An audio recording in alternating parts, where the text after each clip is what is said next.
नमस्कार आज मुद्दा को स्वागत करुछि मु अनिरुद्ध।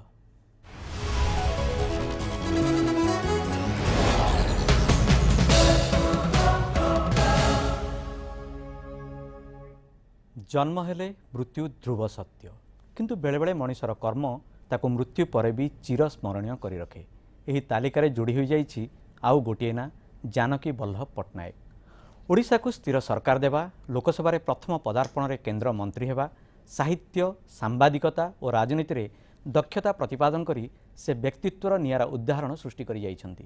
स्वर्गद्वार रे पार्थिव शरीर संस्कार पर मध्य से अमर होई रहिबे। एहाकु नै आजिर मुद्दा जेबी जुगर जवनिका।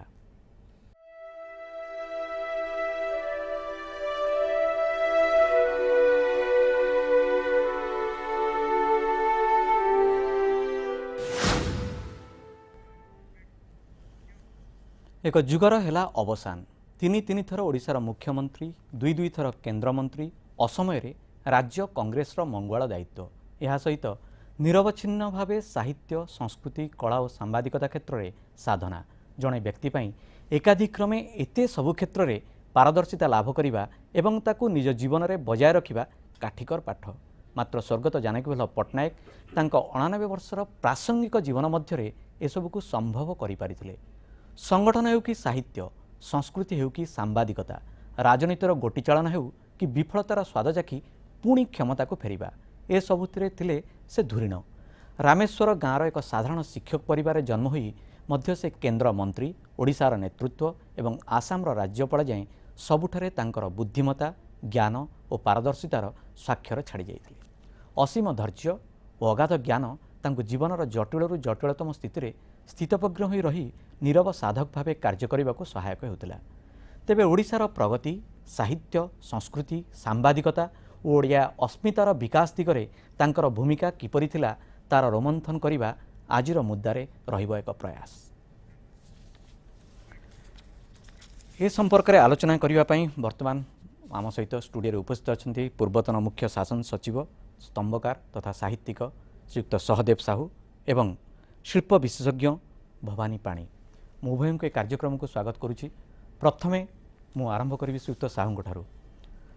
एते सबु दिग को ता प्रति न्याय देवा पुणी निजको प्रासंगिक कर रखिबा। काली आपन मन थिबो बारंबार श्रीयुक्त सौम्यरंजन पट्टनायक जहाँको जीवन जे तांकर जामाता एवं तांको जीवन मध्य जानकी बाबू द्वारा बहुत प्रभावित होइतिला एवं आज देखिबे गणमाध्यम रे मध्य सेही कथा बारंबार उल्लेख कराइछि। 89 वर्ष बयस मध्य निजको प्रासंगिक कर रखिबा सहित जोड़ी रखिबा एवं शेष जाए जदि आपण पूरा जे तांको कर्ममय जीवन को देखिबे शेष जाए से कोठी ना कोठी जोड़ी होई रहउतिले एवं लोकंक सहित जोड़ी होई मध्य रहउतिले। श्रीयुक्त साहू आपणक मतामत। मु तांका सहित 1980 रु 1999 पर्यंत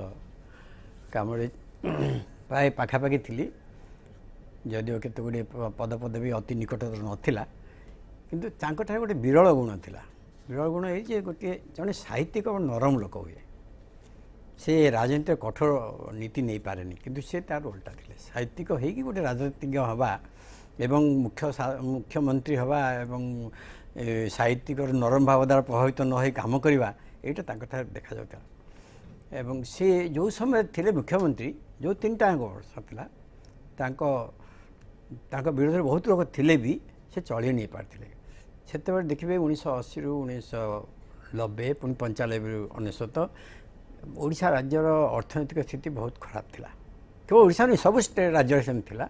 से आम तो ये जो उदारीकरण आसी ना जो घरोई स्थूल उत्पादन जहाँ जीडीपी कहती राज्यर बहुत कम थिला। दरमा एमती है भी दरमा देवाक पैसा था ता सत्वे से चल पार्थे जोटा कि आजिकल को अवस्था को तुलना कले बड़ जमी गोटे अद्भुत कार्य भाई लगे। ये आज तो कल तो पैसा खर्च करी होनी सरकार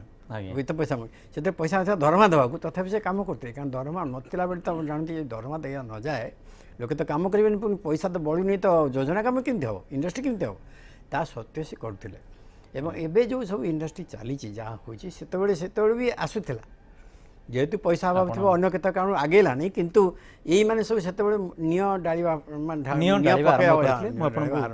सहित आम सहित शिल्प विशेषज्ञ एवं श्रीयुक्त भवानी पाणी मु आमे समस्ते जानिचे श्रीयुक्त पाणी जे नयन चंद्राणी शास्त्राणी नयन दहति पापकं नयन क्लेद समयं तापं न शोषति मारुतं आत्मा सबुळे अमर रहिबो जदि शरीर नष्ट हो ताको केही नष्ट करि पारेनी एवं ये गोटे दिग द्वितीय दिग होची मनीष तार कर्म तार समाज को तार अवदान नहीं चिरस्मरणीय हो रहिबो जदि आपण शिल्प दिग देखिबे श्रीयुक्त जानकी भल पट्टनायकर आपण देखिबे सेठी आपण 1000 दिन रो 1000 शिल्प कथा कहितले हजार कोटी हजार शिल्प सेठी आपण सेठी प्राय केतोटी शिल्प हेई पारिथिला परवर्ती पर्यायर से भिन्न कथा एवं अनेक गुडी चुक्तिनामा मध्य कार्यकारी हेइथिला माने सेतरु किछि हेई पार नथला से अलगा कथा किंतु गोटे जिंस हेइथिला लोकल एंटरप्रेन्योर्स बा स्थानीय जो माने आपनकर पुंजी जो माने लगेबा चाहूतिले बा जो माने सेठी उद्योग विभिन्न तांकर पुंजी निवेश करबा कथा जो माने आगु को आसीबा कथा से माने आस्तिले एवं सबुठ बड़ कथा हला स्थानीय युवक मानकु मध्य नियुक्ति पाइबा मध्य आरंभ होइतिला ये गला गोटे जिंस आ गोटे होइतिला आपनकर medium enterprises they came they mushroomed in fact during his आपनकर रिजाइम एटा गोटे जिंस द्वितीय जिंस होची आपनकर पारादीप फॉस्फेट्स लिमिटेड कहंतु बिरला टायर्स कहतु Nilachal Nigam Ispat Nigam limited NINL Odisha sponge iron ये सब प्राय आसला आईटी कंपनी कथा जे आम समस्ते कहूँ आईटी बूम कथा किंतु आईटी कंपनी जो देखिए इन्फी और सत्यम इन्फोसिस और सत्यम जोटा बर्तमान सत्यम टेक महिंद्रा से दुटा सफ्टवेयर कंपनी मध्य सेतेबेले शासन काल में आसवा माने उद्यम आरंभ होता है बेल हुंडुले सुजोग हुंडुले परवर्ती पर्यायर जदि आप देखिए माने जो देखिए इवन क्रीड़ा विभिन्न क्षेत्र में तांकर अवदान किसी कम नथिला श्रीयुक्त पाणी आपण देखंतु जानकियों को आगम मोर दौची श्रद्धांजलि दौची आ बहुत किछि तांका विषय रे कहि हबो जे आम राज्यर 1980 मसियारू से जो परिस्थिति रे चीफ मिनिस्टर हेले 19 एकदम जर्जन अवस्था रे थिला आमर आर्थिक अवस्था आउ जेमति सहदेव सर कहले जे दरमा देवा को पैसा नथिला आउ शिल्प आड़ को देखा गले इटकोर बहुत गुड़िए शिल्प बंद हो सारा आउ जहाँ देखुली जे 50-60 मसीहार जहाँ थिला मैन्युफैक्चरिंग रो कंट्रीब्यूशन ओडिशार इकोनॉमी उपरे 4% रु ऊर्ध्व थिला किंतु 80 मसीहार सेटा कमिकी 1.8-1.9 को आसी जाइथिला ता माने मैन्युफैक्चरिंग आउ नथिला हमर प्राय सुगर इंडस्ट्री जो जहाँ थिला सब बंद पड़ता स्पिनिंग मिल्स आक बंद हो जाता इटकोर जो फैब्रिकेशन यूनिट थिला हीराकुद यूनिट आक बंद पड़ता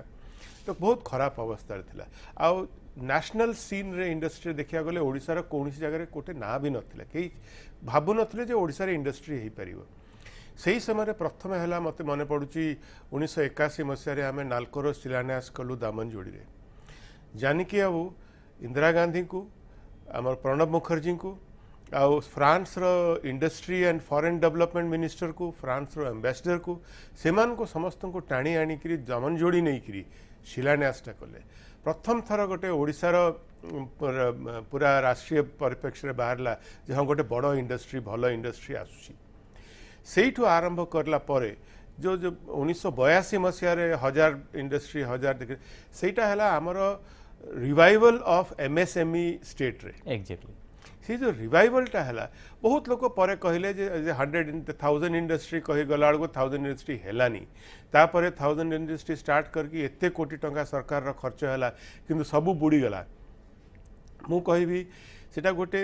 कल्चर गोटे एंटरप्रेन्योरशिप कल्चर ओडिशा रे सही समय रे ही it took birth at that time industry culture जे हमर 1000 इंडस्ट्री जेमती करिया को हमें गलु आप देखे जी 900 इंडस्ट्री करिया एंटरप्रेन्योर माने ओडिशा बाहरु आसिले आज्ञा ओडिशा बाहरु आस के जेउ पर्यंत सेमान को सब्सिडी रहिले एठे जो दिन सब्सिडी पळेला अधा ताहिर उठिकी सब पळेले एठू किंतु आज ओडिशा रे जदी गणाचुणा केते 30-40 जन सक्सेसफुल एंटरप्रेन्योर जो माने अछंती से माने सबु सेही 1000 इंडस्ट्री 1000 दिन रो ही उत्पत्ति अभियान रो उत्पत्ति सारा उत्पत्ति सी आ ता परे जो कल्चर गोटे इंफ्रास्ट्रक्चर डेवलप हो गला अपन देखो मांचेश्वर हो गला चांदका हो गला बेगुनिया आसिला आमर कालुंगा राउरकेला रे आसिला ओडिशा सारा बालेश्वर रे इंडस्ट्रियल एस्टेट आसिला से जो इंडस्ट्रियल एस्टेट रो गोटे इंफ्रास्ट्रक्चर हो गला ओडिशा गोटे मीडियम स्मॉल इंडस्ट्री पे गोटे डेस्टिनेशन गोटे हैला सो यही प्रकार जानकी बाबू गोटे जड़े शिल्पपति नथिले बिजुआंक भलिया कि से गोटे साधारण परिवार आस्थिले इकोनॉमिस्ट साहित्य नथिले सी इकोनॉमिस्ट सो थैंक यू किंतु सी जने गोटे विजनरी थिले से आगु को देखिया को चाहूले जे एबे वर्तमान परिस्थिति रे ओडिसा रे जहा अवस्था अछि शिल्प नथिले हमर चलिबनी से 2% रु कम रे यदि मैन्युफैक्चरिंग कंट्रीब्यूशन रहउची आमे हमर इकोनॉमी बढ़ी पारिबनी सेही से को दृष्टि रे रखी से गोटे पॉलिसी चेंज कले गोटे विजन क्रिएट कले आ मु भाबुची से अवदानटा कि कोनसी माने सी ही माने भित्तिभूमि माने स्थापन कले जोठी आजिर जो आमे कहूछु शिल्पर अभ्युदय होईची ओडिसा रे विभिन्न शिल्पानुष्ठान आसुचंदी एठी आपण पुंजी निवेश कराउची से आपण कहबा कथा जे सेही समय रे ही प्रकृत मूलदुआ स्थापन थला जदियो तांकर कंटेम्पररी बिजू पटनायक जहां को मृत्यु परे से तांको झड़र ईगल माटीर आपणकर सेठी कहितले तांको माटीर मूर्तिकार बोली जहां को संबोधन करथिले ଏବଂ तांको सहित आपणकर नहीं कंटेम्पररी कहिबिनी सेठी माने प्राय तो पॉलिटिकल कंटेम्पररी बोली हमें हुए तो कहि परिबा कारण सेमान सही पीरियड रे ही सेमाने केतोळे ये क्षमता आसुतले तो केतोळे सी विरोध दल रे बसुतले तेणु प्राय तो सही दृष्टि रु माने सही जो उद्यम प्रकृति रे आज ओडिसा तार लाभ पाउची जहा भी पाउची ता आपण किछि मात्रा रे माने दर्शाइचंदी सुक्त साहू जदि आपण देखिबे केवल सेतिकी नुहे आपण इरिगेशन कहतु कम्युनिकेशन कहतु सोशल इंफ्रास्ट्रक्चर कथा कहतु इंडस्ट्रियलाइजेशन कथा कहतु ए सब आम आलोचना करुले और सबुठार बड़ कथा जानकी बाबू केबे कोन खेलुले कहीं जान ना किंतु आपण जो देखिए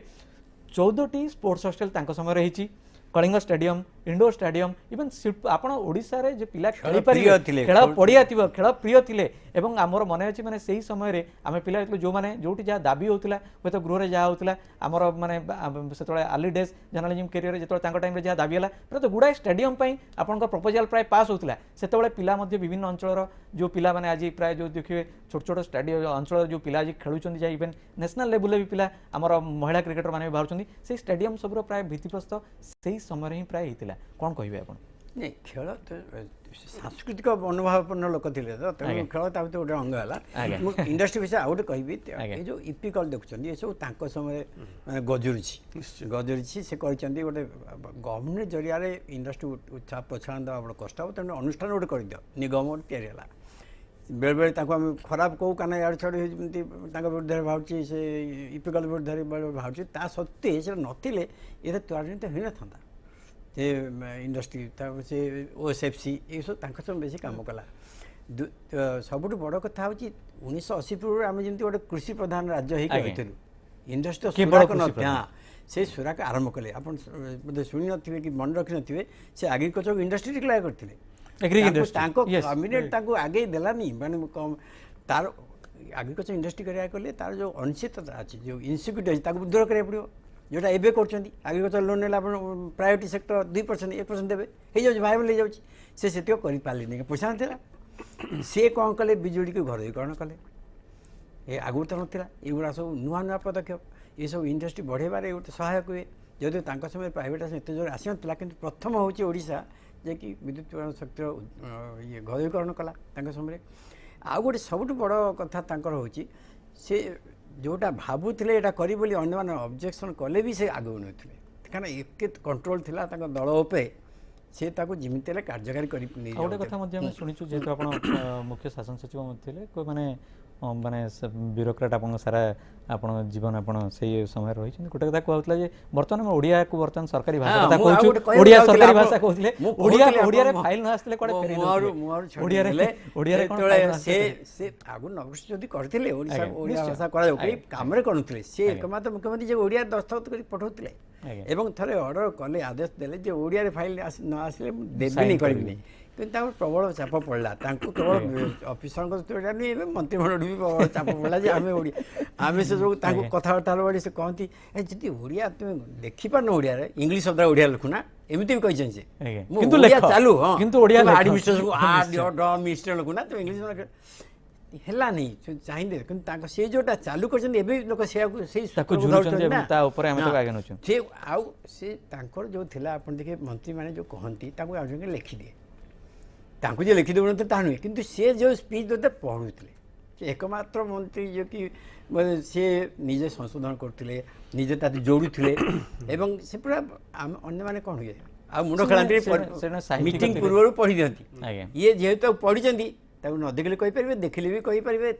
ସେଇଟା ପରେ ତାଙ୍କ ନିଜର ଆନାଲିସିସ୍ ବିଶ୍ଳେଷଣଟା ପଶୁଥିଲା। ଗୃହରେ ମଧ୍ୟ ଯେତେବେଳେ ସେ ତାଙ୍କ ସେଇଥିରେ ଉକ୍ତି ରଖୁଥିଲେ, ସାହିତ୍ୟ ହିଁ ପଶୁଥିଲା। ପ୍ରାୟତଃ ଓଡ଼ିଆ ହିଁ ମାନେ ସେଥିରେ କୌଣସି ଇଂରାଜୀ ଶବ୍ଦ ରହୁନଥିଲା, ସେଥିରେ କୌଣସି ସଂସ୍କୃତ ଶବ୍ଦ କି ହିନ୍ଦୀ ଶବ୍ଦ ମଧ୍ୟ ରହୁନଥିଲା, କେବଳ ବିଶୁଦ୍ଧ ଓଡ଼ିଆରେ ହିଁ କହୁଥିଲେ ଗୃହରେ। ତା ମଧ୍ୟ ତାଙ୍କର ଗୋଟେ ମାନେ ଆପଣ ଦେଖିବେ ମାନେ ସେଟା ଗୋଟେ ତାଙ୍କର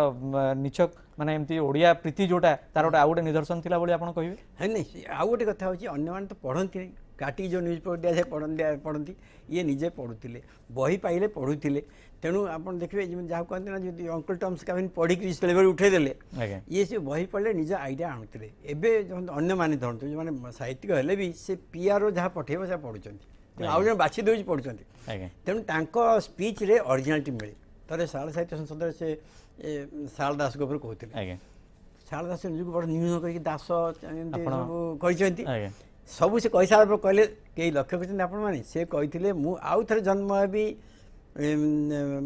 କାଳିଦାସଙ୍କ ଇଏ ହିସାବରେ ବି ମୁଁ ଆଉ ଥରେ ଲେଖିବି। ଯେ ଏତେ ନ୍ୟୁନ କରିକି ଲେଖିପାରେ ସେ ପୁଣି ନିଜକୁ କେତେ ଗର୍ବ କରି କହୁଛି, ଏଇଟା ଅନେକ ଲୋକ ଜାଣିନଥିଲେ। ଆଜ୍ଞା ସେ ଆପଣ ପଢ଼ିକି ଆପଣ ସାହିତ୍ୟ କଥା ମନେ ପକାଇଛନ୍ତି, ତାଙ୍କର ଗୋଟେ ଲେଖା ଯୋଉଟା ଅଶ୍ୱୟାର ଗୋଟେ ଅଂଶ ଯୋଉଟା ଆଜି ପ୍ରାୟତଃ ମାନେ ମିଡ଼ିଆର ବିଭିନ୍ନ ମାନେ ଆପଣ ପତ୍ରପତ୍ରିକାରେ ମଧ୍ୟ ଆଜି ସେଇ କଥା ଆସିଛି। ମୋର ଯାତ୍ରାପଥ ଦୀର୍ଘ କଙ୍କରିତ, କେତେ ଢିପ କେତେ ଖାଲ, କ୍ୱଚିତ ମିଳଇ ସମତଳ, ଖାଲି କଣ୍ଟା ମାଇଲ ମାଇଲ ମୁଁ ନିଶ୍ଚୟ କରିଅଛି ଯିବି ଏଇ ବାଟେ, ଆଉ କଣ୍ଟା ଖାଲ ଢିପ ମୁଁ ଚାଲିବି ମୋଟେ ନ ଓହରି ମୋର ଲକ୍ଷ୍ୟ। ଯଦି ନିଶ୍ଚୟ ନିଜ ଫିଲିଂ, କିନ୍ତୁ ଆଉ ଗୋଟେ ଜିନିଷ କହିବାକୁ ତାଙ୍କର ମାନେ ଅଛି, ମୁଁ କହୁଛି ଆପଣଙ୍କୁ ଟିକେ ଯୋଉ ଆପଣଙ୍କର ଯୋଉ ଭାଷା ଦକ୍ଷତା ତାଙ୍କର ଥିଲା, ସଂସ୍କୃତରେ ଥିଲା ଏବଂ ମାନେ ସେ ଲେଖିଥିଲେ, ହୁଏତ ସେ କଷ୍ଟ ଶବ୍ଦ ଆପଣଙ୍କର ସେଠି ବ୍ୟବହାର କରିପାରିଥାନ୍ତେ, କିନ୍ତୁ ଏ ଦେଖିବେ ଏ ଶବ୍ଦ ଏକଦମ ମାନେ ସାଧାରଣ ଲୋକଟି ଯେମିତି ବୁଝିପାରିବ, ସାଧାରଣ ପାଠକ ଯେମିତି ବୁଝିପାରିବ ସେଇ ଭାବରେ ଅଛି। ତାଙ୍କର ଯୋଉ ମାନେ ତାଙ୍କର ଜୀବନର ମାନେ ଯୋଉ ଆପଣଙ୍କର ଯଦି ଦେଖିବେ ସେଠି ତାଙ୍କ କ୍ୟାରିୟର ଯୋଉ ଜର୍ଣ୍ଣାଲିଜିମରୁ ଆରମ୍ଭ ହୋଇଥିଲା ବା ସାମ୍ବାଦିକତାରୁ ଆରମ୍ଭ ହୋଇଥିଲା, ତାର ଛାପ ପ୍ରାୟତଃ ପର୍ଯ୍ୟାୟରେ ସିଧା ମାନେ ସରଳ ଭାଷା ଲେଖିବାଟା ଗ୍ରାଜୁଏଟ୍, କିନ୍ତୁ ଛାପ ପଡ଼ିଛି ଜର୍ଣ୍ଣାଲିଜିମ୍ ଲୋକ ଭାଷା। ଆଜ୍ଞା ଛାପ ପଡ଼ିଛି ଲୋକ ଭାଷା, ଏବଂ ସେତିକି ନେଇ ବନାନ ସୁଦ୍ଧି ଭାରି ଦେଖୁଥିଲି। ମୁଁ ଥରେ ଲୋକ ଦେଖିଥିଲି ଏମିତି ଗୋଷ୍ଠୀ ବିବାଦ ଚାଲିଛି, ମୁଁ ହର୍ଷେକାଲ ଦେଇଛି ଗୋଷ୍ଠୀ କୋଉଦିନ ହର୍ଷେକାଲ ହେଲା। ମାନେ ଏଗୁଡ଼ା ସବୁ ବହୁତ ତାଙ୍କର ନଜର ରହେ ଏବଂ ସେଇଟା ସେ ଯେଉଁ ସୂକ୍ଷ୍ମ ଜିନିଷ ଗୁଡ଼ିକ ପ୍ରତି ନଜର ରଖନ୍ତି ତାଙ୍କୁ ଆଡମିନିଷ୍ଟ୍ରେଟର ହିସାବରେ ପ୍ରସିଦ୍ଧ କରିଦେଇଥିଲା। ସେ ସବୁ ତାକୁ ଅଫିସର ଠକେଇ ପାରୁନଥିଲେ, ସେ ଯାହା ଚାହୁଁଥିଲେ ସିଏ ଅଫିସରଙ୍କୁ ସେଇ ଅନୁଯାୟୀ ଯେହେତୁ ନଲେଜ ଇଜ୍ ପାୱାର, ଯେହେତୁ ସମସ୍ତେ ଜାଣିଛନ୍ତି ଅଫିସରମାନେ ଚୁପ୍ ହେଇ ରହୁଥିଲେ। କାମଟା ଆହୁରି ବଢ଼ିଆ। ମୁଁ ଶ୍ରୀଯୁକ୍ତ ପାଣି ଆପଣଙ୍କର ମାନେ ଗୋଟେ ଆକର୍ଷଣ ମାନେ ଆପଣଙ୍କର ଗୋଟେ ଦିଗ ପ୍ରତି ଆପଣଙ୍କର ସେଠି ମତାମତ ଚାହିଁବି। ଆପଣ ଦେଖିବେ ଯୋଉଠି ଏପ୍ରିଲ 21ରେ ସେ ଯୋଉ ଆପଣଙ୍କର ତିରୁପତିରେ ଯୋଉ ସେ ଅଭିଭାଷଣ ତାଙ୍କର ରଖିଥାନ୍ତେ, ତାଙ୍କର ସେଠି ମଧ୍ୟ ଦେଖିବେ ସେ ସବୁବେଳେ ସେଇ ଅଞ୍ଚଳ ତା ସହିତ ଆମ ଅଞ୍ଚଳ ବା ଓଡ଼ିଶାକୁ ସବୁବେଳେ ଯୋଡ଼ୁଥିଲେ। ଗୋଟିଏ ଆପଣଙ୍କ ସେଠି ତାଙ୍କ ଯୋଉ ଆପଣ ଦେଖିବେ ଯୋଉ ତାଙ୍କର ବକ୍ତବ୍ୟ ଯାହା ରଖିବାର ଥିଲା ସେଠୁ ଆରମ୍ଭ ହେଉଛି, ପ୍ରଣାମୀ ଜଗନ୍ନାଥଂ ସର୍ବଜନ ଚିରାର୍ଚିତಂ ସର୍ବକୁଳ ମଧ୍ୟ ଦେବଂ ବ୍ୟାପିନଂ ଗଣନପୟଂ। ସେଠି ପୁଣି କହୁଛନ୍ତି ପ୍ରଣାମୀ ଭେଙ୍କଟେଶଂ ସର୍ବଦେବ ହରିମଂ ଗୋବିନ୍ଦ ପରମାନନ୍ଦଂ ସର୍ବଦୁଃଖ ବିମୋଚନ। ମାନେ ସେଠି ଜଗନ୍ନାଥଙ୍କ କଥା ବି କହିଲେ, ଭେଙ୍କଟେଶ କାରଣ ଆନ୍ଧ୍ରରେ କହୁଛନ୍ତି ତେଣୁ ଭେଙ୍କଟେଶକୁ ମଧ୍ୟ ଯୋଡ଼ିଲେ ଏବଂ ସମସ୍ତଙ୍କୁ ଯୋଡ଼ିଲେ। ସେ ଯେଉଁ ମାନେ ସ୍ଥାନ କାଳ ପାତ୍ର ଦେଖି ସେଠି କ'ଣ ଲୋକ ଶୁଣିବାକୁ ଚାହୁଁଛନ୍ତି, ମାନେ ଓଡ଼ିଶାର ସଂସ୍କୃତି କଥା କହୁଥିଲେ, ଓଡ଼ିଶାର ଭଗବାନ କଥା କହୁଥିଲେ, ପ୍ଲସ୍ ଓଡ଼ିଆ କଲଚରକୁ ମଧ୍ୟ ଯୋଡ଼ୁଥିଲେ, କିନ୍ତୁ ସେ ଅଞ୍ଚଳର ବା ବାହାରେ ଯେଉଁଠି ମଧ୍ୟ କହୁଥିଲେ ତାକୁ ମଧ୍ୟ ଯୋଡ଼ୁଥିଲେ। ସେଟା ତାଙ୍କର ଗୋଟେ ନିଚ୍ଛକ କଳା ଥିଲା ଆପଣ କହିବେ ଶ୍ରୀଯୁକ୍ତ ପାଣି। ମାନେ ଜାନିକି ଆଉ ଗୋଟେ ସରଳ ସ୍ୱଭାବର ଲୋକ ଥିଲେ, ଜ୍ଞାନୀ ଲୋକ ଥିଲେ। ଆଜ୍ଞା ସତ ଭାବରେ ଯେଉଁମାନେ ଜ୍ଞାନୀ ଥାଆନ୍ତି, ଯେଉଁମାନେ ଯେଉଁ ଭାବରେ ଭାବନ୍ତି, ଲୋକଙ୍କ ପ୍ରତି ଭାବନ୍ତି, ସେ ସ୍ଥାନ ପ୍ରତି ଭାବନ୍ତି। ମୁଁ ଆପଣଙ୍କୁ ଗୋଟେ ଜିନିଷ ମନେ ପକାଇବାକୁ ଚାହୁଁଛି, ଆଜିର ମଧ୍ୟ ଶିଳ୍ପାୟନ ପରିପ୍ରେକ୍ଷୀରେ ନାଲକୋ ଯେତେବେଳକୁ ଆରମ୍ଭ ହେଲା କାମ ଅନୁଗୁଳରେ ଆକ୍ଚୁଆଲି ସିଭିକ୍ ଡିସଅର୍ଡର ପୋଜିସନ୍ ବହୁତ ଖରାପ ଥିଲା, ବହୁତ ସେଇଠି ପ୍ରୋବ୍ଲେମ୍ସ ଥିଲା। ସେଇଠି ଲ୍ୟାଣ୍ଡ ଏକ୍ୱିଜିସନ୍ ଆରମ୍ଭ ହେଲା, ସେତେବେଳକୁ ଆମର କୌଣସି ଆର୍ଆର୍ ପଲିସି ନଥିଲା। ଆଉ ଆକ୍ଚୁଆଲ୍ ବଜେଟ୍ରେ ଆମର ଥିଲା ଯେ 28 କୋଟି ଟଙ୍କା ଦେବାର ଥିଲା, ହାରାହାରି 2000 ଏକର ଜମି ପାଇଁ ଦେବାର ଥିଲା। ତ ଜାନିକି ଆଉ ଡକେଇଲେ ଚେୟାରମ୍ୟାନ୍ଙ୍କ ସାଙ୍ଗେ କଥା ହେଲେ, ଦେଖ ଏଇଟା ଠିକ୍ ନୁହଁ, ଏ ରେଟ୍ଟା ବହୁତ କମ୍, ଏଇଟାରେ ପ୍ରୋବ୍ଲେମ୍ ହେବ। ଚେୟାରମ୍ୟାନ୍ କହିଲେ ଆଜ୍ଞା କେତେ କରିବା କମକୁ ପଡ଼ିବ, ସେ ସେଇଟାକୁ 58 କୋଟି କଲେ। 58 କୋଟି ପରେ ଆଉ ଥରେ କହିଲେ ନାଇଁ ଏଇଟା 85 କୋଟି ହେବ। ତ ବହୁତ ଅବଜେକ୍ସନ୍ କଲେ, ତ ବୁଝେଇଲେ ଚେୟାରମ୍ୟାନ୍କୁ, ଦେଖନ୍ତୁ ଏ 85 କୋଟି ବି ଆପଣ ଯେଉଁ ଦେଉଛନ୍ତି ଲୋକଙ୍କୁ ଲ୍ୟାଣ୍ଡ ଏକ୍ୱିଜିସନ୍ ଫି, ସେ ପଇସାଟା କୁଆଡ଼େ ଯାଉନି, ସେ ପଇସାଟା ସେଇଠି ରହିବ। ତାହିଁରେ ଲୋକମାନେ ଯାହା ବେପାର କରିବେ କି ଯାହା ଇନଫ୍ରାଷ୍ଟ୍ରକ୍ଚର କରିବେ ତା ଲାଭଟା ନାଲକୋବାଲା ହିଁ ପାଇବେ। इमिति बुझापणा करी कौन सी फ्रिक्शन नहीं एटा एग्री हो गला तापर जहाँ सिविल डिसऑर्डर से प्रॉब्लम थिला सेटा को इतने सुंदर भाव में हैंडल हैला सेठे आज कौटी जगार आप इंडस्ट्री करिया को जाउछनी ओडिसा रे सब प्रकार रो प्रॉब्लम होची सिविल डिसऑर्डर होची आपण देखुछनी किंतु 1981 मसीह नहीं 87 88 मसीहा पर्यंत जो पर्यंत आम प्रोडक्शन आरंभ न कलु 98 पर्यंत कौन सी आमर डिसऑर्डर है से आमर एडमिनिस्ट्रेशन को एते सुंदर भाव में से इंस्ट्रक्शन देते जे आमर जहाँ प्रॉब्लम हेले शुणा जाऊला से जे कलेक्टर थे ढेंकानाल रे पाखे जाकि वस्तु को आम प्रॉब्लम कहले इमिडिएटली से गोटे सॉल्यूशन आसुला इमिडिएटली सॉल्यूशन बाहर करि पारथले एवं से तांकर आउ गोटे जिंस कहउची तांकर से सुनुथिले माने जे जहा कहिले ताको सुनुथिले एवं तापरे तांकर जहा तांकर मत बा तांकर जहा सिद्धांत ताको से शेषरे कहउथिले सेति पई बुझेवार जो शक्ति थिला तांकर बुझिबार एवं बुझेबार सेटा समस्त बुझुथिले आ तापरे तांकर ऑब्जेक्शन लेवलटा सेठी सरी जाउते आ तापरे पछरे जाई कि केई गंग हेबेनी कि जे आमे भूल एक्सेप्ट कर देलु कि अधिक दे देलु कि कम दे देलु सेटा नथिला से जो तांको समय एई इंडस्ट्री रो हेडक्वार्टर सब आसिला हां सब हेडक्वार्टर ओडिसा को आसिला श्रीयुक्त साहू से बोधवे तांकर जो सब गुण आम प्रायतः आलोचना करुचे इवेन तांकर जो माने जो माने इवेन समालोचना मध्य पछरे करुतले जो दल भितर मध्य विरोध करते से माने मध्य बेले बेले जानकी बाबूंकर सेठी तांकर जो परिस्थिति देखी निजको प्रासंगिकता करवा एवं पुणी थरे अपेक्षा करवा जे विरोधी माने कौन करुछंती ताको देखी पुणी तार पदक्षेप नेबा एवं शेषरे तांको विजयर मुहर मारिबा से गोटे कला थिला सेथिपई बोधवे कटकरू केंद्र मंत्री मंडल जाए एवं रामेश्वर राज्यपाल जाए सांबादिकतारू साहित्य जाए राजनीति राष्ट्रनायक जाए सबुथिरे से प्रायतः धूरी नथिले यह प्राय आम समस्ते मानिबा आज श्रीयुक्त साहू नहीं से चलैबारे लोक सहित मिसबारे बहुत मिलामिशा गुण बहुत भल था सब बड़ गुण है जिते आप लोक भर मिसती भाषा कहती कथा शुणती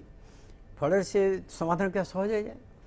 से जानी कार्यकाल पूरा कौटी कर पारना 5 वर्ष कौ जगह सब कम होती क्या डिसेंशन विद्रोह भाव केन्द्र टे प्रभाव पड़ी ना पूरा दम मिल था बहुत आगे बढ़िया कर पारे विचक्षण भावटा ज्ञान रू आसी माने एमती अन्य कथा केवल भूली जाती सब पढ़ी दी पाखे देखते अधिकांश समय या हुए जो ऊपर उठीगले गोटे जहाँ कान का काम हो जाए सी दी आड़ शुणती तथापि निज आप जहाँ कहते निज मत को जाहिर करती बुझे नि नेतृत्व प्रति एत कांग्रेस थिला जे कई पार्टी फिटु कई कहून पछे भी होउन आमे आज कहूचे जे माने बीजेडी 117 आसन पाइछि बा ये करछि यदि हम देखिबे 1980 रे मध्य कांग्रेस जो आपनकर निर्वाचन में जेमती प्राय मूलपोज करथिला सेठी मात्र सेते बेला मध्य 20 टी लोकसभा आसन कांग्रेस मध्य विधानसभा प्रायतः पोछि नैथिला एवं सेठी देखिबे माने ता परवर्ती टर्म रे आपनकर हारी गला पर बिजू पड़ना जोतरे थिले पुणी थरे तांको लेट ये प्रायतः मिलला से गवर्नमेंट पुणी थरे फेरी पारिथिले क्षमता को से जो कला आपण पुणी संगठन जेतेबेले कांग्रेस रो ओडिशा कांग्रेस रो जेतेबेले से पीरियड रे तांको पीरियड रे जेतेबेले मध्य दुर्दिन रे से आछंती पुणी थरे क्षमता को फेरी पारिछन दल को सेटा गोटे कला आज माने जदि कांग्रेस को जदि आमे आलोचना करबा जे राजनीति क्षेत्र में मध्य 1967 रे से निश्चय सेठी हारी जाइथिले आपणकर धर्मशाला लड़ी विधानसभा निर्वाचन किंतु प्रायतः जेतेबेले जितिबा आरंभ कले जेतो कटक आसन जितिबा परे प्राय से पछकु फेरी माने चाहि नांती केतेबेले कटक जीतंती केतेबेले बेगुनिया जीतंती केतेबेले आडगड़ जीतंती दुई थर केंद्र मंत्री हेचंती थरे टिकट दिया जायनी तथापि जेंती मेजॉरिटी पीसीसी थिले परवर्ती पर्याय मेजर आसला पर मेजरमेंट आसला पर पुणी थरे से मुख्यमंत्री थिले से जो पॉलिटिकल अक्यूमेंट माने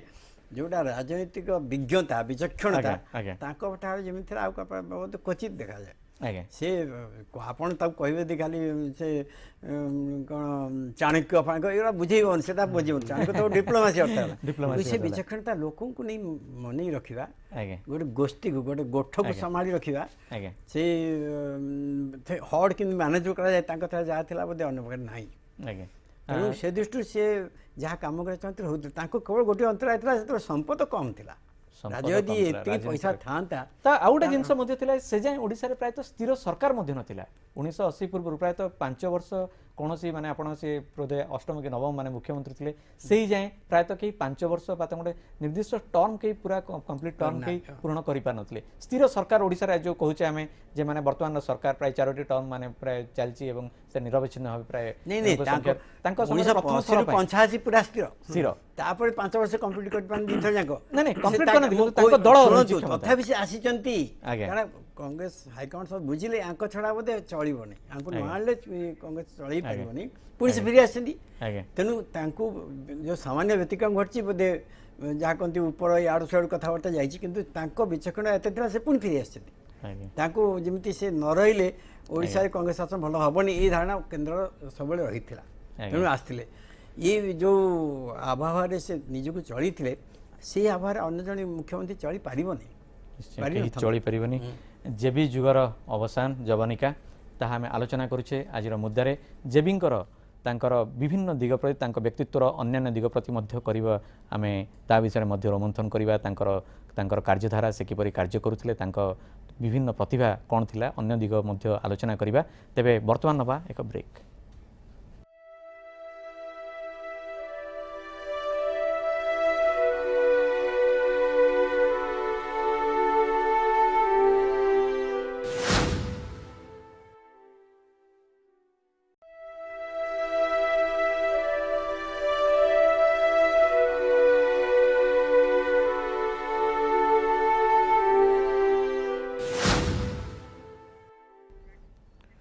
ब्रेक परे मुद्दा को पुणी थे स्वागत आम आलोचना करुले जेबी जुगर जवनिका आम सहित स्टूडियो रे श्रीयुत सहदेव साहू एवं श्रीयुत भवानी पाणी अच्छा एवं सेठी आम आलोचना करुले जेबींकर विभिन्न दिग एठी आउ गोटे कथा मु मन पकाइबा चाहिए जे जेबी पट्टनायक जो आपणकर श्रीयुत साहू साहित्य क्षेत्र में तांकर पारदर्शिता थिला सांबादिक क्षेत्र में थिला आपण देखिबे से प्राय छद्म नाम रे अनेक किछि लेखुतिले संजय केतेबेले श्री सांबादिक वायुदित चित्रसेन एभली सबू आपणकर लिखुले प्रायतः माने तांकर जो छद्म नाम से जो तांकर स्तंभ थिला से सब मध्य बहुत आपण से शाणित थिला से जहाँ कहवा कथा से कहते एवं द्वितीय जिन हूँ छात्र आंदोलन से प्रायतः आसते आगक प्रायतः माने देखिए गोटे छात्र नेता हिसाब से आसते हठात अंचल गोटे छात्र संगठन कले तापर परवर्ती पर्यायर माने सही संगठन करने जो शक्ति से बोधे परवर्ती पर्यायर राजनीतिक जीवन में गोटे अमोघ अस्त्र भली साहाय्य कला श्रीयुक्त साहू से जहाँ कहती जुगर गोटे प्रडक्ट थे से समय स्वाधीनता संग्राम गोटे छाटटा बंद सरी नाला तेणु पड़ा से छाट एवं से लेखा आमर गोटे गत अच्छी आप देखिए आम कौन जेको साहित्य छद्म नाम लिखिले लोक बहुत गुड लिखिपारे के गाड़ी दे पारे एवं आमर बहुत आम तो लिखुचु 10 वर्ष चाकरी थिला पर अच्छी गोटे सेक्रेटरी लेखालेखी करती मुझे दिग प्रति माने आउ गोटे ना बदल कि लिखार कारण होची आप ना बदल लिखिले बेसी पाठक शाणित हो पारिबो एवं पाठक आकर्षण से जो आपनकर संपादक प्रजातंत्र से जो संपादकीय सब परवर्ती पर्यायर पुरुष सहित मध्य जोड़ी होइतिले छात्र समाज रे श्रृंखला रक्षा स्वास्थ्य विकास रो दायित्व भाषा समस्या संस्कृत और संस्कृति आपणकर भेदग्रस्त समाज आदिवासी कल्याण दुर्नीति प्रतिकार सब विभिन्न दिग को मध्य जो लिखुले प्रायतः जिते पूरा सामाजिक चित्र जेकोसी अंश को से छुई ठीक है आम सहित मध्य आमे मध्य आलोचना करबा जे किभली भाव रे श्रीयुक्त प्राणी मु आपनको आउ गोटे जिनस जानियो चाहिए आमे जोठी आमे शिल्प कथा आलोचना करुथिले सेठी आमे टूरिज्म इंडस्ट्री बा ओडिसा रे आपणकर जो आपण टूरिज्म इंडस्ट्री प्रकृत तांकरी समय रे ही माने प्रायतः से आरंभ है और ओमफेड मध्य से ही समय आरंभ है माने तांको समय रे अनेक पदक्षेप नियाइछि जोटी स्थिर सरकार मध्य देले ता परवर्ती समय रे मध्य एभली सब उद्यम होइछि जहार लाभ आज ओडिशा पाउछि श्रीयुक्त पाणी निश्चित भाव आमर जोटा कहती व्हाइट रेवोल्यूशन टा तांका समय रे स्टार्ट है आउ रूरल इकोनॉमी टा ग्रो कला टाइम रे कथरे तापरे आपण जो इंडस्ट्री टूरिज्म को इंडस्ट्री डिक्लेयर कला परे अनेक प्रकार रो आम सहित मध्य हम आपन टिके अटकी आम सहित मध्य जोग दैछंती वरिष्ठ कम्युनिस्ट नेता श्री जनार्दन पति विषय मु कहबी जे जानकी विरुद्ध में से इवेन थाना एफआईआर मध्य देइथिले से गोटे भिन्न माने भिन्न आपणकर दिग थिला किंतु तांको सहित किंतु ତା ସହିତ କିନ୍ତୁ ଜାନକୀ ବାବୁଙ୍କ ସହିତ ସେ ଅତି ଅନ୍ତରଙ୍ଗ ଥିଲେ ଏବଂ ପ୍ରାୟତଃ ଅନେକ ଯଦି ଦେଖିବେ 2004ରେ କଂଗ୍ରେସ ସହିତ ଯେଉଁ ମେଣ୍ଟ ପ୍ରାୟତଃ ଜାନକୀ ବାବୁଙ୍କ ଯୋଗୁଁ ହିଁ ସମ୍ଭବ ହୋଇଥିଲା ବୋଲି ପ୍ରାୟତଃ କମ୍ୟୁନିଷ୍ଟ ନେତାଏ ମଧ୍ୟ ସ୍ୱୀକାର କରିଛନ୍ତି। ଶ୍ରୀଯୁକ୍ତ ପତି, ଆଜି ଯେତେବେଳେ ଜାନକୀ ବାବୁ ନାହାନ୍ତି ତାଙ୍କୁ ଯଦି କୁହାଯାଏ ମାନେ ତାଙ୍କୁ କିଏ ଚାଣକ୍ୟ କହୁଛନ୍ତି, କିଏ କହୁଛନ୍ତି ସେ ଜଣେ ବିରାଟ ବଡ଼ ସଂଗଠକ ଥିଲେ, ରାଜନୈତିକ ସଂଗଠକ ଥିଲେ, ତାଙ୍କ ଗୋଟି ଚାଳନା ବଢ଼ିଆ ଥିଲା, ପଶାପାଲିରେ ସେ ଧୁରନ୍ଧର ଥିଲେ ରାଜନୈତିକ ପଶାପାଲିରେ, କିନ୍ତୁ ଜାନକୀ ବାବୁଙ୍କୁ ଯଦି ତାଙ୍କର ରାଜନୈତିକ ଜୀବନକୁ ଆପଣ ଯଦି ପର୍ଯ୍ୟାଲୋଚନା କରିବେ ଆପଣ ତାଙ୍କୁ କିଭଳି ବର୍ଣ୍ଣନା କରିବେ? ଜାନକୀ ଓଡ଼ିଶା ରାଜନୀତିରେ ତାଙ୍କୁ ଭୀଷ୍ମ ପିତାମହ ଯେଉଁମାନେ ଆଖ୍ୟା ଦେଉଛନ୍ତି ମୁଁ ସେମାନଙ୍କ ସହିତ ମଧ୍ୟ ସମ୍ପୂର୍ଣ୍ଣ ଏକମତ। ଓଡ଼ିଶା ରାଜନୀତିକୁ ସେ ପ୍ରାୟ 60 ବର୍ଷ ଧରିକି ପ୍ରଭାବିତ କରିଥିଲେ, କେତେବେଳେ କ୍ଷମତାରେ ଥାଇକିରି କିମ୍ବା କ୍ଷମତାରେ ନ ଥାଇକିରି। ଆଜ୍ଞା କଂଗ୍ରେସକୁ ସେ ଜୀବନ୍ୟାସ ଦେଇଥିଲେ ଗୋଟାଏ ଅବସ୍ଥାରେ। ଆଜ୍ଞା ଯେତେବେଳେ କଂଗ୍ରେସ ପୁରା ଧୂଳିସାତ ହେଇଥିଲା, ଜାନକୀଙ୍କର ତାଙ୍କର ସାଂଗଠନିକ ଦକ୍ଷତା ଯୋଗୁଁ କଂଗ୍ରେସକୁ ସେ ଓଡ଼ିଶା ରାଜନୀତିରେ ଠିଆ କରିଥିଲେ। ଆପଣ ଦେଖିବେ ଯେ ସ୍ୱାଧୀନତା ପରେ ଓଡ଼ିଶା ରାଜନୀତିରେ କଂଗ୍ରେସ ପଛରେ ରହିଥିଲା, କାରଣ ଏଠି ରାଜା ରାଜୁଡ଼ାମାନଙ୍କ ପ୍ରଭାବ ଏତେ ଥିଲା ଯେ ସେଇଟା ଓଡ଼ିଶା ରାଜନୀତିକୁ ଯଥେଷ୍ଟ ଭାବରେ ପ୍ରଭାବିତ କରିଥିଲା। କଂଗ୍ରେସ ସେଥିପାଇଁ ଗୋଟେ ଭଲ ପୋଜିସନ୍ ରହିପାରୁନଥିଲା, କିନ୍ତୁ ଜାନକୀଙ୍କ ପିରିୟଡ଼ରେ ସେଇଟା କଂଗ୍ରେସକୁ ସେ ବେଶ ଆଗେଇ ନେଇଥିଲେ। କିନ୍ତୁ ତାଙ୍କର ରାଜନୀତି ଅପେକ୍ଷା ମୁଁ ତାଙ୍କୁ ଯେତିକି ଜାଣିଛି, ତାଙ୍କ ସହିତ ଯେତିକି ଆଲୋଚନା କରିଛି, ସେତେବେଳେ ରାମାୟଣ ମହାଭାରତ ରଚନା କରୁଥିଲେ, ମୁଁ ସେତେବେଳେ ରାମାୟଣ ମହାଭାରତ ଲେଖିକି ତାଙ୍କୁ ଦେଇଥିଲି। ମୁଁ ତାଙ୍କୁ କହିଲି ଯେ ଆପଣଙ୍କ ରାମାୟଣ ମହାଭାରତ ମୋ ରାମାୟଣ ମହାଭାରତ ଭିତରେ ନିଶ୍ଚୟ ପାର୍ଥକ୍ୟ ରହିବ। ଏଇଟା ଆପଣ ଯେଉଁଟା କହିଲେ ଯେ ପ୍ରକୃତରେ ଗୋଟେ ଯେତେବେଳେ ସେ ଅଞ୍ଜନା ମିଶ୍ର ଘଟଣା ଇନ୍ଦ୍ରଜିତ ରାୟରେ ଘଟଣା ହେଲା, ମୁଁ ସେତେବେଳେ ଗୋଟେ ଏଫଆଇଆର ଦେଇଥିଲି, କିନ୍ତୁ ସେଇଟା ଗୋଟେ ଅଲଗା ଫେଜ୍ରେ। କିନ୍ତୁ 2004 ମସିହାରେ ଯେତେବେଳେ କଂଗ୍ରେସ ସହିତ ଆମର ବୁଝାମଣା ହେଲା, ନିର୍ବାଚନ ବୁଝାମଣା, ମୁଁ ତାଙ୍କ ସହିତ ଯେତେ ସଭାକୁ ଯାଇଛି ମୁଁ ଦେଖିଛି ଯେ ଜାନକୀ ଅନ୍ୟ ବିରୋଧୀ ଦଳମାନଙ୍କ ପ୍ରତି ତାଙ୍କର ମନୋଭାବଟା, ତାଙ୍କ ସମ୍ମାନ, ବୟସକୁ ସେ ବି ଅଳ୍ପ ବୟସ କି କମ୍ ବୟସର ଲୋକଙ୍କୁ ସେ ସମ୍ମାନ ବି ଦେଉଥିଲେ, ଅପେକ୍ଷାକୃତ ଦୁର୍ବଳ ପାର୍ଟିକି ବି ସେ ସମ୍ମାନ ଦେଉଥିଲେ। ଏଇଟା ଥିଲା ତାଙ୍କର ଏକ ବ୍ୟକ୍ତିତ୍ୱ। ଏବଂ ଅନ୍ୟପଟେ ଦେଖିଲେ ସେ ତାଙ୍କର ଉତ୍କଳ ଓଡ଼ିଶା ଗଠନର ଯେତେବେଳେ 50 ବର୍ଷ ପାଳନ ହେଲା 86ରେ, ଓଡ଼ିଶା ରିଭ୍ୟୁରେ ସେ ଯେଉଁ ଏଡିଟୋରିଆଲ ଲେଖିଛନ୍ତି ତାଙ୍କର ଚିଫ୍ ମିନିଷ୍ଟର ଭାବରେ, ମୁଖ୍ୟମନ୍ତ୍ରୀ ଭାବରେ, ସେ ଗୋଟେ ଜଣେ ଅତ୍ୟନ୍ତ ବିଜ୍ଞ ଐତିହାସିକର ପରିଚୟ ତା ଭିତରେ ମିଳେ। ମୁଁ ତାଙ୍କୁ ବିଚାର କରେ ସେ ଜଣେ ଐତିହାସିକ, ଜଣେ ସାହିତ୍ୟିକ, ଜଣେ ବିଦ୍ୱାନ, ଜଣେ ରାଜନୀତିକ, ଜଣେ ସଂଗଠକ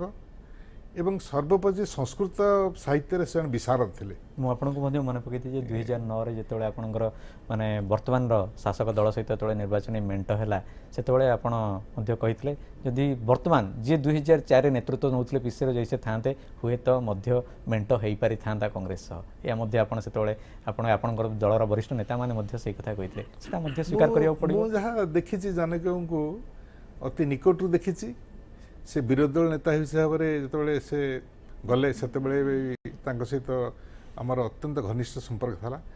ମୁଁ ତାଙ୍କୁ ତାଙ୍କର ଆଦର୍ଶକୁ, ତାଙ୍କ ରାଜନୀତିକୁ ଆମେ ବାର ବାର ବିରୋଧ କରିଛୁ, କିନ୍ତୁ ଏଇ ରାଜନୀତିକ ବିରୋଧାଭାସଟା କେବଳ ବ୍ୟକ୍ତିଗତ ବିରୋଧାଭାସରେ କେବେ ବି ପ୍ରକଟିତ ହେଇନାହିଁ। ଆଜ୍ଞା, ହରେକୃଷ୍ଣ ମହତାବଙ୍କର ତାଙ୍କ ଉପରେ ମାନେ ତାଙ୍କର ପ୍ରଭାବ ବହୁତ ଥିଲା ଏବଂ ଆପଣ ଦେଖିବେ ଯେତେବେଳେ ମାନେ ଶୈଳବାଳା କଲେଜରେ BA ପଢ଼ୁଥିଲେ ଜୟନ୍ତୀ ପଟ୍ଟନାୟକ, ତାଙ୍କ ସହିତ ବିବାହଠୁ ଆରମ୍ଭ କରି ସେଥିରେ ମଧ୍ୟ ମାନେ ହରେକୃଷ୍ଣ ମହତାବଙ୍କର ସେଥିରେ ମଧ୍ୟ ଭୂମିକା ଥିଲା ବୋଲି କହୁଛି। ରାଜକିଶୋର ଦାସଙ୍କ ରାଜନୈତିକ ଜୀବନ ଆରମ୍ଭ ହେଲା ପ୍ରଜାତନ୍ତ୍ର। ଆଜ୍ଞା, ନାଇଁ ସେଥିରେ ମଧ୍ୟ ଭୂମିକା ଥିଲା। ମାନେ ପ୍ରାୟତଃ ହରେକୃଷ୍ଣ ମହତାବଙ୍କର ଯେଉଁ ଆପଣଙ୍କର ଭୂମିକା, ତାଙ୍କଠୁ ପ୍ରେରଣା ଏବଂ ତାଙ୍କଠୁ ଅନେକ କିଛି ଶିଖିଥିଲେ ବୋଲି ମଧ୍ୟ ଜାନକୀ ବାବୁ ଗୋଟେ ଦୁଇଟି ସାକ୍ଷାତକାରରେ ମଧ୍ୟ କହିଛନ୍ତି। ତାଙ୍କ ପ୍ରଭାବ ତାଙ୍କ ଜୀବନରେ କେତେ ଦୂର ପଡ଼ିଥିବାର ଆପଣ ଲକ୍ଷ୍ୟ କରିଛନ୍ତି? ମୁଁ ଦେଖିଛି ଯେ ଡକ୍ଟର ହରେକୃଷ୍ଣ ମହତାବଙ୍କର ରାଜନୈତିକ ପ୍ରଭାବ ପୁରାପୁରି ସେ ତାଙ୍କର ଗୁରୁ ଭଳିଆ ଥିଲେ। ହରେକୃଷ୍ଣ ମହତାବ ହିଁ ତାଙ୍କୁ ପ୍ରକୃତରେ ନର୍ସିଂ କରିଛନ୍ତି, ତାଙ୍କୁ ରାଜନୀତି ଭିତରକୁ ଟ୍ରେନିଂ ଦେଲା ଭଳିଆ ସେ କରିଛନ୍ତି। ସେଥିପାଇଁ ହରେକୃଷ୍ଣ ମହତାବ ଯେଭଳି ଜଣେ ଦକ୍ଷ ରାଜନୈତିକ ସଂଗଠକ ଥିଲେ, ତାଙ୍କରି ଶିଷ୍ୟ ଭାବରେ ଜାନକୀ ବାବୁ ଓଡ଼ିଶା ରାଜନୀତିକି ବହୁ କାଳ ଧରି ପ୍ରଭାବିତ କରିକି ଆସିଥିଲେ। ଏବଂ ଆମେ ଦେଖିବେ ଯେ ସେ ଓଡ଼ିଶା ରାଜନୀତିରେ କ୍ଷମତା ନଥିଲା ବେଳେ ବି ସେ ହିଁ କଣ୍ଟ୍ରୋଲ କରୁଥିଲେ ଏବଂ ତାଙ୍କର ଅବର୍ତ୍ତମାନରେ କଂଗ୍ରେସ କେତେ ଦୂର କାର୍ଯ୍ୟକାରୀ କରିବ ସେଇଟା ତ ଅଲଗା କଥା, କିନ୍ତୁ ମୁଁ ତାଙ୍କୁ ବିଚାର କରୁଛି ଯେ ଜାନକୀଙ୍କ କେବଳ ନବକୃଷ୍ଣ ଚୌଧୁରୀଙ୍କ ବ୍ୟତୀତ ଆମ ରାଜ୍ୟର ଅନ୍ୟ କୌଣସି ମୁଖ୍ୟମନ୍ତ୍ରୀ ତାଙ୍କରି ଭଳିଆ ବିଜ୍ଞ ନଥିଲେ। ଶ୍ରୀଯୁକ୍ତ ପ୍ରାଣୀ ଯଦି ଦେଖିବେ ଆପଣ ପରବର୍ତ୍ତୀ ପର୍ଯ୍ୟାୟରେ ପ୍ରାୟତଃ 2014 ଯେତେବେଳେ କଂଗ୍ରେସର ପ୍ରଦର୍ଶନ ରାଜ୍ୟରେ ଭଲ ନଥିଲା ପରବର୍ତ୍ତୀ ପର୍ଯ୍ୟାୟରେ ତାଙ୍କୁ ରାଜ୍ୟପାଳ କରାଗଲା ଆସାମ ରାଜ୍ୟପାଳ କରାଗଲା ଜାନକୀ ପଟ୍ଟନାୟକଙ୍କୁ ଇଭେନ୍ ଆସାମରେ ମଧ୍ୟ ସେ ଯେଉଁ କାମ କରିଛନ୍ତି ଆପଣ ଦେଖନ୍ତୁ ସେଠି ପ୍ରାୟ 108 ଫୁଟର ଗୋଟେ ଜଗନ୍ନାଥ ମନ୍ଦିର କରିଛନ୍ତି ଏକାଧିକ ମନ୍ଦିର ପ୍ରକୃତରେ ତାଙ୍କର ରାଜ୍ୟପାଳ ଥିବା ସମୟରେ ମଧ୍ୟ ଆସାମରେ ଅଛି କାମାକ୍ଷା ଟେମ୍ପୁଲର ମଧ୍ୟ ସେଠି କାମାକ୍ଷା ଟେମ୍ପୁଲ ସେ ରେଗୁଲାର ଯାଉଥିଲେ ଏବଂ ସେ ଦର୍ଶନ କରୁଥିଲେ କଂସା ଶିଳ୍ପ ମୁଗା ଶିଳ୍ପ ଯେଉଁଟା ଆସାମରେ ପ୍ରାୟତଃ ରୁଗୁଣ ଅବସ୍ଥାରେ ଥିଲା ତାର ଉତ୍ଥାନ ପାଇଁ କରିଛନ୍ତି ପଟ୍ଟବାଉସୀ ସତ୍ର ଯେଉଁ ମନ୍ଦିରରେ ଯେଉଁ ମହିଳାଙ୍କ ପ୍ରବେଶ ସେଥିରେ ମଧ୍ୟ ତାଙ୍କର ଭୂମିକା ଥିଲା ସେ ଯେଉଁଠି ଥିଲେ ସେଇ ସମସ୍ୟା ସେଇ ଅଞ୍ଚଳର ସମସ୍ୟା ସହିତ ଯୋଡ଼ି ହେଉଥିଲେ ସେଥିପାଇଁ କାମ କରୁଥିଲେ ଶ୍ରୀଯୁକ୍ତ ପାଣି ନାଇଁ ମୁଁ ଆସାମରେ ମୁଁ ଯାଇଛି ଯେତେବେଳକୁ ସେ ଥିଲେ ଗଭର୍ଣ୍ଣର ଥିଲେ ଆସାମରେ ଲୋକେ ମାନେ ଇନ୍ ଜେନେରାଲ ଓଡ଼ିଆମାନଙ୍କୁ ବହୁତ ଭଲ ପାଆନ୍ତି ପୂର୍ବାଞ୍ଚଳ ସବୁ ରାଜ୍ୟରେ ତାଙ୍କର ସେ ଗୋଟେ ଜଗନ୍ନାଥଙ୍କ ପ୍ରତି ଗୋଟେ ଶ୍ରଦ୍ଧା ଯେଉଁ ଅଛି ସେଇଟା ଅଛି ଆଉ ଗୋଟେ ତ ଲୋକମାନେ ହିଁ ଜାନକୀ ବାବୁଙ୍କୁ ଆସାମରେ ବହୁତ ଭଲ ପାଉଥିଲେ ଆଉ ଜାନକୀ ବାବୁଙ୍କର ବ୍ୟକ୍ତିତ୍ୱରେ ଥିଲା ଯେ ସେ ସବୁବେଳେ he was closure to the ground level ସେ ଲୋକଙ୍କୁ ବୁଝିପାରୁଥିଲେ ଯେ ତଳେ ତାଙ୍କୁ କ'ଣ ତାଙ୍କୁ ଦରକାର ଯେମିତି ଆମ ଓଡ଼ିଶାରେ ମଧ୍ୟ ଆପଣ ଆମେ ଆଜି ଯେଉଁ ଟଙ୍କାକିଆ ଚାଉଳ କଥା କହୁଛୁ ଓଡ଼ିଶାର ଜୀର୍ଣ୍ଣ ଅବସ୍ଥାରେ ଯେତେବେଳକୁ ଥିଲା ଇକୋନୋମିକ୍ସ ଥିଲା ସେତେବେଳକୁ ବି ସିଏ 2 ଟଙ୍କା ନା 3 ଟଙ୍କା କିଲୋର ଚାଉଳ ଆରମ୍ଭ କରିଥିଲେ ଯେ ଗରିବ ଲୋକଙ୍କୁ ବୁଝିବେ ତ ପୂର୍ବାଞ୍ଚଳ ଆଜି ଆପଣ ଦେଖିବାକୁ ଯଦି ଆମେ କହିବା ଯେ ଓଡ଼ିଶା ପଛୁଆ ରାଜ୍ୟ ଗୋଟେ ପୁରା ପୂର୍ବାଞ୍ଚଳ ଏରିଆଟା ଯେଉଁ ଅଛି ଆମର ସେ ଆମଠୁ ବି କମ ସେ କମ 10 ବର୍ଷ ପଛରେ ଅଛି ଜାନକୀ ବାବୁ ଯେମିତି ବୁଝିକିରି ଲୋକ ସମୟର ସ୍ୱଳ୍ପତା ମୁଁ ଟିକେ କମ୍ପ୍ଲିମେଣ୍ଟାରୀ ଗୋଟେ ହେଲା ଶ୍ରୀଯୁକ୍ତ ସାହୁ ଦୈବାୟତ କୁଳେ ଜନ୍ମଂ ମଦାୟତ च ପୁରୁଷମ୍ ସେଇ କଥା ସିଏ ଆପଣ କର୍ଣ୍ଣବେଣୀ ଆରମ୍ଭର ଯେଉଁ କଥା ସେ ସବୁବେଳେ କହୁଥିଲେ ମୁଁ କୂଳ ଉଚ୍ଚ କୂଳରେ ଜନ୍ମ ହେବା ମାନେ ସେସବୁ ଦୈବ ବିଧାନ କିନ୍ତୁ ମୋ କର୍ମ ମୁଁ ଯାହା କରିବି ମୋର ମାନେ ପୁରୁଷାର୍ଥ ଉପରେ ମୋର ମାନେ କଣ୍ଟ୍ରୋଲ ଅଛି ଏବଂ ମୁଁ କର୍ମ କରିବି ସେଇଟାରୁ ଆପଣ ତାକୁ ପ୍ରାୟ ସାରା ଜୀବନ ତାଙ୍କର ସେ ମାନିଛନ୍ତି କହିବେ ଆପଣ ଶ୍ରୀଯୁକ୍ତ ସାହୁ ସେଇ ଧାରା ତାଙ୍କୁ ଏମିତି ପ୍ରଭାବିତ କରିଛି ସବୁ ଧର୍ମଗ୍ରନ୍ଥ ଦେଖିବେ ସବୁ ଲେଖିଛନ୍ତି ତାକୁ ଅନୁବାଦ କରି ଚଲେଇଛନ୍ତି ସେ କଥା କଥାକେ ଯେଉଁଠି ସ୍ପିଚ୍ ଦିଅନ୍ତି ଧର୍ମର କିଛି ଗୋଟେ ଦୋହାଇ ଦିଅନ୍ତି ଓଡ଼ିଆ ସଂସ୍କୃତି କହିଲେ ବି ଧର୍ମର ଦୋହାଇ ଦିଅନ୍ତି ସେ ଧର୍ମ ଭାବ ତାଙ୍କୁ ଟିକେ ନରମ କରିଦେଇଥିଲା ନହେଲେ ତ ତାଙ୍କ ବିରୁଦ୍ଧରେ ବିଦ୍ରୋହ କରିକି ତାଙ୍କୁ ଆଉ କେତେ ଲୋକ ଖସେଇ ଦେଇଥାନ୍ତି ଯଦି ଆପଣ ଲକ୍ଷ୍ୟ କରିଥିବେ ଯେତେବେଳେ ଆସାମରୁ ଫେରିଲେ ଯେତେବେଳେ ମାନେ ସେତେବେଳେ ଆନ୍ଦୋଳନ ମଧ୍ୟ ଥିଲା ତାଙ୍କ ଦଳରେ ମଧ୍ୟ ଥିଲା ସେତେବେଳେ ତାଙ୍କୁ ପଚରାଯାଇଥିଲା ଯେ ଆପଣ ଆକୁ ରାଜନୀତିରେ ସକ୍ରିୟ ରାଜନୀତି ରହିବେ ନାହିଁ ତାଙ୍କର ସେତେବେଳେ ଥିଲା ତାଙ୍କର ରିଆକ୍ସନ୍ ଥିଲା I aim in politics and will remain in politics ତାଙ୍କୁ ଆଶା ମାନେ ତାଙ୍କୁ କିନ୍ତୁ ପରବର୍ତ୍ତୀ ପର୍ଯ୍ୟାୟରେ ସମସ୍ତେ ଆଶା କରୁଥିଲେ ଯେ ସେ ଓଡ଼ିଶା କଂଗ୍ରେସ ଯାହା ବର୍ତ୍ତମାନ ମାନେ ତାକୁ ଦିଗ୍ଦର୍ଶନ ଦେବେ ତାଙ୍କର ଯେହେତୁ ପ୍ରସାଦ ହରିଚନ୍ଦନ ଆସିଲେ ସେ ମଧ୍ୟ ବିଜ୍ଞ ଏବଂ ନେତୃତ୍ୱ ନେଉଛନ୍ତି ତାଙ୍କୁ ହୁଏତ ଦଳ ମଧ୍ୟ ସେଠି କିଛି ନେତା ମଧ୍ୟ ସଂଗଠିତ ହୋଇଛନ୍ତି ପ୍ରାୟତଃ ସେଠି ତାଙ୍କର ବର୍ତ୍ତମାନ ତାଙ୍କ ଅଭାବଟା ସିଧାସଳଖ ଓଡ଼ିଶା କଂଗ୍ରେସ ମଧ୍ୟ ଉପଲବ୍ଧି କରିବ ଶ୍ରୀଯୁକ୍ତ ପତି ଭାରତବର୍ଷର ରାଜନୈତିକ ପରିସ୍ଥିତି ଆଜି ଯେଉଁ ଅବସ୍ଥାରେ ପହଞ୍ଚି କଂଗ୍ରେସର ସ୍ଥିତି ଯେଭଳି ଯାଉଛି ବିଭିନ୍ନ ରାଜ୍ୟରେ ଏବଂ ସାରା ଦେଶରେ ମୁଁ ଭାବୁଛି ଯେ ଜାନକୀ ବାବୁଙ୍କର ପ୍ରୟାସଟା ସେଟା କଂଗ୍ରେସ ପାଇଁ କ୍ଷତି କରିବ ଏବଂ କଂଗ୍ରେସ ସେ ବଞ୍ଚିଥିଲେ କଂଗ୍ରେସ ସହିତ ତାଙ୍କଠୁ ବହୁତ ଲାଭବାନ ହେଇଥାନ୍ତା ଏଇଟା ମୋର ବିଚାର କାହିଁକି ନା କଂଗ୍ରେସର ବର୍ତ୍ତମାନ ନେତୃତ୍ୱ ଠିକ୍ ଅଛି କିନ୍ତୁ ଜାନକୀ ବାବୁଙ୍କର ସେଥିରେ ଅନ୍ୟ କିଛି ଅବଦାନ ହେଇପାରିଥାନ୍ତା ଏଇଟା କଂଗ୍ରେସକୁ ଠିକ୍ ଅଛି ତେବେ ତାଙ୍କ ଶେଷ ସମୟରେ ତାଙ୍କ ପୁତୁରା ବିଶ୍ୱଭନ ପଟ୍ଟନାୟକ ଥିଲେ ଯିଏ ଯେଉଁ ସ୍ୱତନ୍ତ୍ର ଚାର୍ଟର୍ଡ ଫ୍ଲାଇଟ୍ରେ ସେ ଯାଇଥିଲେ ଯେଉଁ 6 ଜଣ ଥିଲେ ତାଙ୍କ ସହିତ ଥିଲେ ତାଙ୍କ ପ୍ରତିକ୍ରିୟା ମଧ୍ୟ ଆମର ଅଛି ଏହି କାର୍ଯ୍ୟକ୍ରମର ଶେଷ ପର୍ଯ୍ୟାୟରେ ତାଙ୍କର ମଧ୍ୟ ପ୍ରତିକ୍ରିୟା ଦେଖିବା ତିରୁପତି ଯେତେବେଳେ ସେ ଏଇଠୁ ଗଲେ ସେତେବେଳେ ଟିକେ ଅଳ୍ପ ସମୟ ପାଇଁ ଟିକେ କଷ୍ଟ ପାଇଥିଲେ ବୋଧେ ସେଥିପାଇଁ ଟିକେ ଦୋଛକିରେ ଥିଲେ କିନ୍ତୁ 10 ମିନିଟ୍ ଭିତରେ ସେ ଫ୍ଲାଇଟ୍ରେ ପଶିବା ପରେ ସ୍ପେଶାଲ ଫ୍ଲାଇଟ୍ ଥିଲା ଫ୍ଲାଇଟ୍ ଯେହେତୁ ଛୋଟ ଥିଲା ଟିକେ ପଶିବାରେ ସେଥିରେ କଷ୍ଟ ହେଉଥିଲା କିନ୍ତୁ 10 ମିନିଟ୍ ପରେ ସେ ପୁଣି ନର୍ମାଲ୍ ହେଇଗଲେ ଏବଂ ଫ୍ଲାଇଟ୍ରେ ନର୍ମାଲି ସେ ଚଢ଼ିଲା ବେଳେ ଫ୍ଲାଇଟ୍ରେ ବସିଲା ବେଳେ ଶୋଇପଡ଼ନ୍ତି କିମ୍ବା ବହି ପଢ଼ନ୍ତି କିନ୍ତୁ 2.5 ଘଣ୍ଟା ଆମର ଜର୍ଣ୍ଣି ଥିଲା 2.5 ଘଣ୍ଟା ଭିତରେ ସେ କୌଣସି ଭାବରେ ଶୋଇନଥିଲେ ଏବଂ 2.5 ଘଣ୍ଟା ଭିତରେ ସେ କେବଳ ବିଭିନ୍ନ ବିଷୟରେ ଆଲୋଚନା କରୁଥିଲେ ବିଭିନ୍ନ ଅକୁହା କଥା ଅନେକ ଗୁଡ଼ିଏ କଥା ସେ ଆମକୁ କହିଛନ୍ତି ସେଠି ଇନ୍ଦିରା ଗାନ୍ଧୀଙ୍କ ବିଷୟରେ ଯେଉଁଟାକି କେବେ ସର୍ବସାଧାରଣରେ ପ୍ରକାଶ ପାଇବନି କିମ୍ବା ହେଇପାରିବନି ତାଙ୍କ ସାଙ୍ଗରେ ତାଙ୍କର ସମ୍ପର୍କ ଅନେକ ଗୁଡ଼ିଏ ତାଙ୍କ ସାଙ୍ଗରେ ବିତି ଯାଇଥିବା ଘଟଣା ଏଇଭଳିଆ ଅନେକ ଜିନିଷ ବର୍ଣ୍ଣନା କରି କରି ସେ ଗଲେ ତିରୁପତି ଦର୍ଶନ କରିବା ପାଇଁ ଗଲାବେଳେ ମଧ୍ୟ ସେ ବିଷ୍ଣୁ ସହସ୍ର ନାମ ପୁରା 30 ମିନିଟ୍ କାଳ ଉଚ୍ଚାରଣ କରି କରି ଗଲେ ମୁଁ ଟିକେ ଅଳ୍ପ ସମୟ ପାଇଁ ଯେତେବେଳେ ତାଙ୍କ ସାଙ୍ଗେ କଥା ହେଲି ମୋତେ ଅଳ୍ପ ସମୟ ପାଇଁ କହିଥିଲେ ଯେ ଟିକେ ନିଶ୍ୱାସ ନେବା ପାଇଁ କଷ୍ଟ ହେଉଛି କିନ୍ତୁ ବିଶେଷ ସମୟ ନଷ୍ଟ ନ କରି ଆମେ 10 ମିନିଟ୍ ମଧ୍ୟ ତାଙ୍କୁ ଆରେଞ୍ଜ କରିକି ଗାଡ଼ି ଆରେଞ୍ଜ କରିକି ହସ୍ପିଟାଲ ନେଇଗଲୁ କିନ୍ତୁ ହସ୍ପିଟାଲ ଜଷ୍ଟ ଏଣ୍ଟ୍ରି କଲା ବେଳକୁ ଆମକୁ ଲାଗିଲା ଯେ ତାଙ୍କର ଯେଉଁ କଷ୍ଟ ହେଉଥିଲା ଟିକେ ନିସ୍ତେଜ ହେଇଗଲେ ତାପରେ ହସ୍ପିଟାଲରେ ତାଙ୍କର ଡାକ୍ତରମାନେ ଚେଷ୍ଟା କଲା ପରେ ଘଣ୍ଟାଏ ପରେ ଆମକୁ ଜଣାଇଦେଲେ ଯେ ଆଉ କିଛି ହେବାର ନାହିଁ। ଆଉ କିଛି ହେବାର ନାହିଁ ବିଶ୍ୱମୋହନ ପଟ୍ଟନାୟକ ତାଙ୍କ ପୁତୁରାଙ୍କ ପ୍ରତିକ୍ରିୟା ଥିଲା। ଜାନକୀ ବାବୁଙ୍କର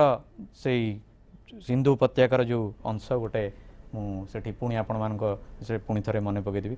ଆସୁ ଝଞ୍ଜା ଆସୁ ଝଡ଼ ଆସୁ କେତେ ବାଧାର ପାହାଡ଼ କନକ ମୁକୁଟ ମୁହିଁ ଚାହେଁ ନାହିଁ କଣ୍ଟା ଲାଗେ ଭଲ ଏ କଣ୍ଟାରେ ଫୁଟୁ ଫୁଲ ଆଗାମୀକାଲିର ସେହି ଫୁଲ ପାଇଁ ମୋର ସବୁ ଶ୍ରମ ସ୍ୱେଦ ଅଶ୍ରୁ ପାଣିରେ ଖୋଲିଲେ ଧାର। ସେସବୁ ପ୍ରାୟତଃ ସେ ଯୋଗଜନ୍ମା ଥିଲେ ହୁଏତ ଏକାଧିକ ପ୍ରତିଭାର ସେ ଅଧିକାରୀ ଥିଲେ ସେ ତାହା ମଧ୍ୟ ପ୍ରତିପାଦିତ କରିଯାଇଛନ୍ତି। ତାଙ୍କୁ ଏ ଜାତି ନିଶ୍ଚୟ ମନେ ରଖିବ ଏବଂ ଓଡ଼ିଶା ପାଇଁ ତାଙ୍କର ଅବଦାନକୁ ଆମେ କେହି ଭୁଲିପାରିବା ନାହିଁ। ଶ୍ରୀଯୁକ୍ତ ପତି ଆପଣ ଆମ ସହିତ ଟିକେ ବିଳମ୍ବରେ ଯୋଗଦେଲେ ଆପଣଙ୍କର କିନ୍ତୁ ବହୁ ଆପଣଙ୍କର ଅନ୍ତରଙ୍ଗ ମୁହୂର୍ତ୍ତ ଆପଣ ଏଠି ରୋମନ୍ଥନ କରିଛନ୍ତି। ଶ୍ରୀଯୁକ୍ତ ସହଦେବ ସାହୁ ଶ୍ରୀଯୁକ୍ତ ଭବାନୀ ପାନି ଆପଣ ସମସ୍ତଙ୍କୁ ଅଶେଷ ଅଶେଷ ଧନ୍ୟବାଦ। ଜାନକୀ ବାବୁଙ୍କ ବିଷୟରେ କୌଣସି ଆଲୋଚନା କରିବା ଏତେ ସୀମିତ ସମୟ ଭିତରେ ପ୍ରାୟତଃ ସମୟ କେବେ ବି ପର୍ଯ୍ୟାପ୍ତ ହେବ ନାହିଁ କାରଣ ଯିଏ 89 ବର୍ଷ ବିଷୟରେ ଏତେ ଗୁଡ଼ିଏ ଦିଗ ପ୍ରତି ପ୍ରାୟତଃ ଯିଏ